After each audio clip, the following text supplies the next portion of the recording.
ইসলামের ইতিহাসে এমন 10 জন সাহাবী আছেন যাদেরকে রাসূলুল্লাহ জীবিত অবস্থায় জান্নাতের সুসংবাদ সার্টিফিকেট দিয়েছেন। এই 10 জনকে বলা হয় আশারায়ে মুবাররাহ, অর্থাৎ জান্নাতের সুসংবাদপ্রাপ্ত 10 জন সাহাবী। এই 10 জন সাহাবীর নাম নিচে উল্লেখ করা হলো।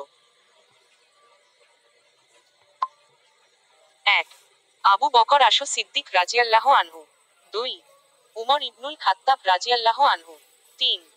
উসমান ইবনু আফফান রাজিয়াল্লাহু আনহু। 4. আলী ইবনু আবি তালিব রাজিয়াল্লাহু আনহু। 5. তালহা ইবনু উবাইদিল্লাহ রাজিয়াল্লাহু আনহু। 6. জুবাইর ইবনুল আওয়াম রাজিয়াল্লাহু আনহু। 7. আব্দুর রহমান ইবনু আউফ রাজিয়াল্লাহু আনহু। 8. সাদ ইবনু আবি ওয়াক্কাস রাজিয়াল্লাহু আনহু। 9. সাইদ ইবনু জায়দ রাজিয়াল্লাহু আনহু। 10. আবু উবাইদা আমির ইবনুল জাররাহ রাজিয়াল্লাহু আনহু।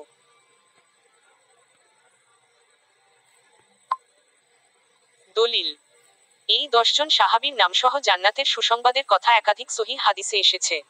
যেমন, রাসূলুল্লাহ বলেছেন, আবু বকর জান্নাতে, উমর জান্নাতে, উসমান জান্নাতে, আলী জান্নাতে, তোলহা জান্নাতে, জুবাইর জান্নাতে, আব্দুর রহমান ইবনু আউফ জান্নাতে, সাদ ইবনু আবি ওয়াক্কাস জান্নাতে, সাইদ ইবনু জায়দ জান্নাতে এবং আবু উবাইদা আমির ইবনুল জাররাহ জান্নাতে। তিরমিজি, হাদিস 3747, আবু দাউদ ইত্যাদি।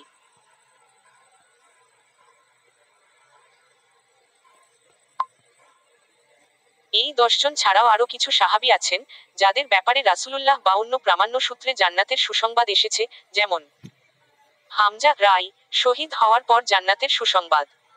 বিলাল রাই, তার জান্নাতে পদচিহ্নের কথা। ফাতিমা রাই, জান্নাতের নারীদের সর্দারি।